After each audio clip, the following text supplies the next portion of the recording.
आप बिलीव करते हैं कि उनकी पैदाइश के वक्त से वो प्रॉफिट हैं, और सुन्नी बिलीव करते हैं कि वो 40 साल की उम्र में प्रॉफिट बने। तो आप मुझे बता देंगे कि जब वो पैदा हुए थे तब से नबी थे? जी जी, जब से पैदा हुए थे जो और जो उससे पहले भी नबी थे, लेकिन 40 साल में इनकी बासत हुई है, यानी अल्लाह ताला ने उनको हुक्म दिया है कि अब आप इस्लाम को, अपनी मजहब को, अपनी शरीयत को लोगों को बताएं, ठीक है ना। तो अल्लाह ताला ने उनको जो है पहले से मलाइकों के पास आते थे।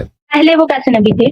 पहले जैसे और अनबिया होते हैं, मलाइका से मुलाकात होती है। नहजुल बलागा शरीफ में खुतबा है अमीरुल मोमिनीन अलैहिस्सलातु वस्सलाम से कि बचपन के साथ रसूलुल्लाह सल्लल्लाहु अलैहि वसल्लम के साथ एक फरिश्ता था जो अल्लाह की जानिब से उनको मुख्तलिफ बातें बताता था हमेशा, ठीक है ना। जैसे दूसरे अनबिया होते हैं, अल्लाह की जानिब से उनको वही आती है, मलाइका आते हैं, मलाइका से बात होती है, इसी तरह वो नबी थे। तो 40 साल की उम्र में क्या हुआ? 40 साल में अल्लाह ताला ने उनको कुरान दिया, शरीयत दिया, और अल्लाह ताला ने फरमाया कि अब इसको जिन लोगों पे तुम्हें भरोसा है उनको बुलाओ।